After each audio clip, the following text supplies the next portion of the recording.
Throughout history, women have had their babies ripped from their arms. They have been forced to have babies when they were not ready, whether emotionally or financially. Forced to marry moments after hitting puberty, yet still playing with dolls. Used as sex slaves. Or if you were lucky, you were used as bargaining chips in the battle of power and egos.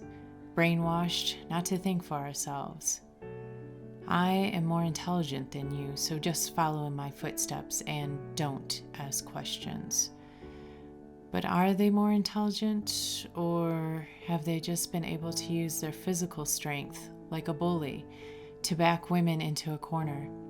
You are to be seen and not heard. Well, if I am unable to speak, that is quite convenient for you, for I am unable to challenge my intelligence against yours. What are you so scared of? Brainwashed to think that our flesh was theirs to do what they want with, no matter how it made women feel. We should be grateful we have a roof over our head and food in our bellies, because the latter is out on the streets, uneducated and unable to make a living, unable to provide ourselves with what was necessary to survive. Nope, one way or other, women have been brainwashed to believe that their body was the only survival tool they had, and men owned it. They fucked it when they wanted to, they impregnated it when they wanted to, and they ignored it when they were bored of you. How long will we buy into this bullshit? You do not own me. You do not own my body. You do not own my flesh. And you will never own my consciousness. I'm not sure where the story began or who started it, but my body is mine. You will not touch it if I do not want you to. You will not violate it. You will not hurt it. You will not take from it. You will not make decisions about it. You do not own me. Why does everyone else get to determine what happens to a woman's body and the fetus it can create except her?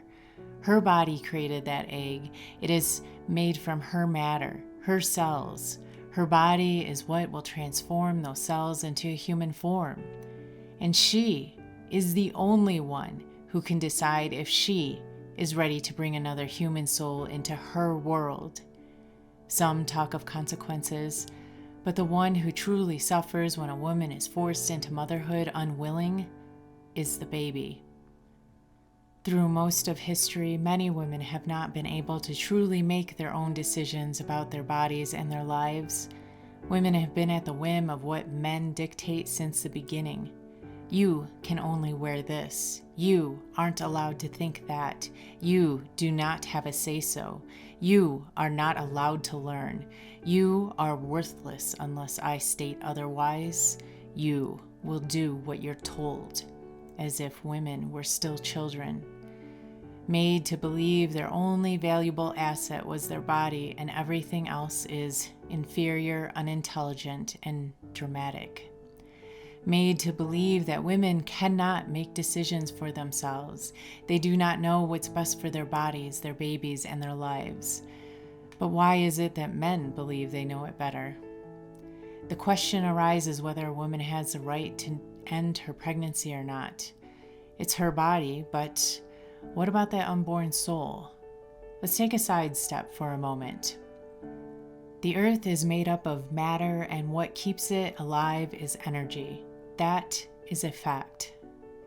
My theory.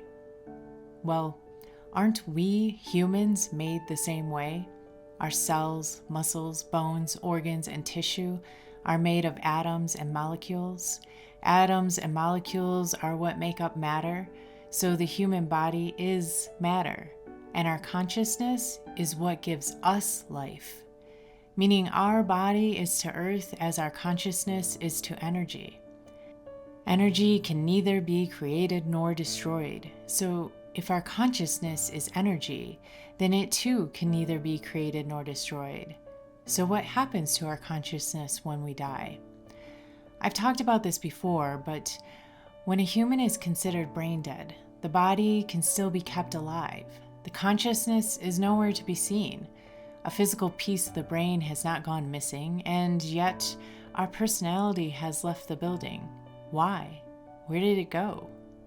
Could our consciousness be invisible and a separate entity from the body? The ability to see, hear, taste, and feel awakens when the consciousness merges with matter, and the ability to think, learn, and evolve is the gift given to matter when the body and soul become one.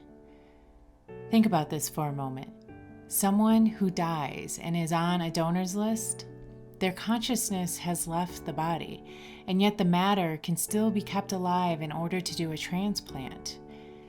If the consciousness is energy and separate from the body, separate from our matter, if it cannot be created nor destroyed, could it maybe leave and transform into something else when one human form reaches its end?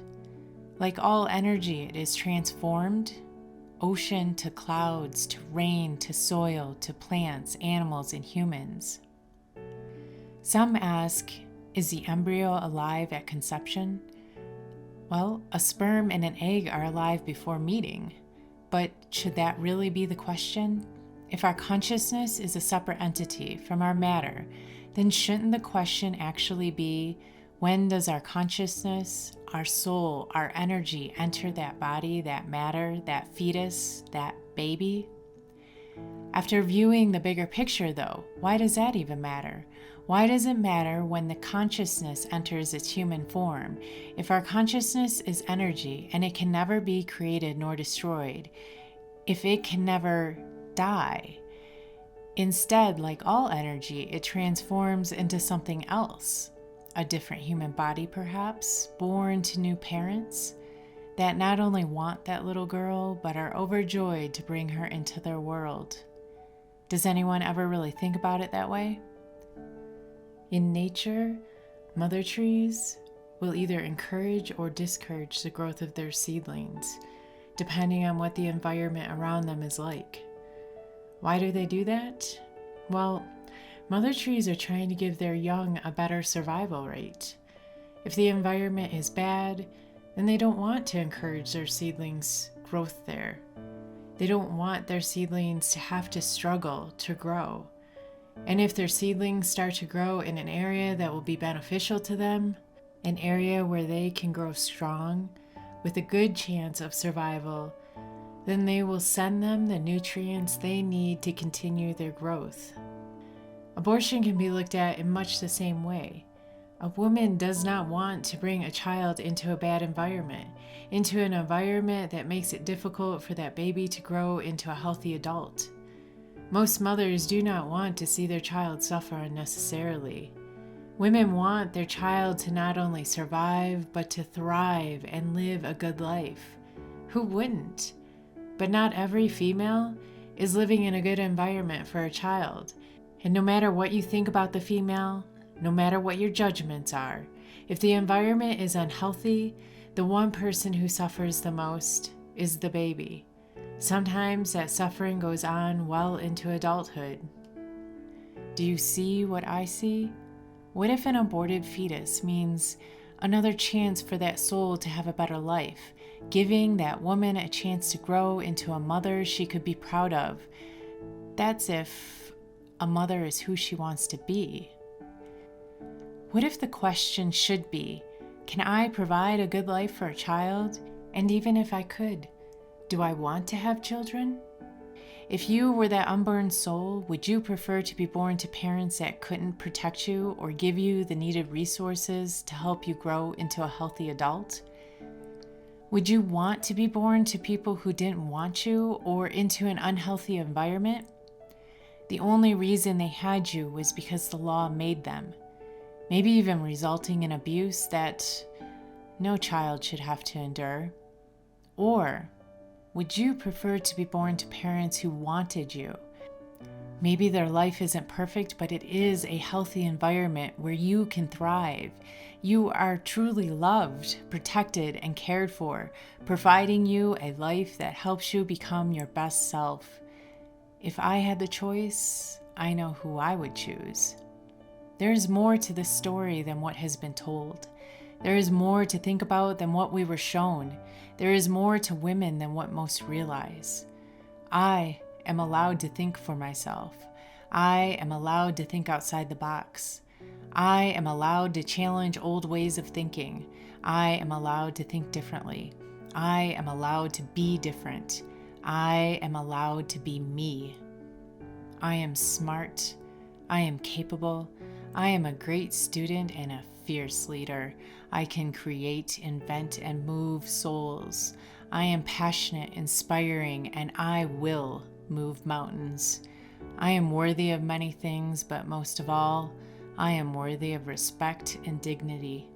You do not own my body no more than I own yours.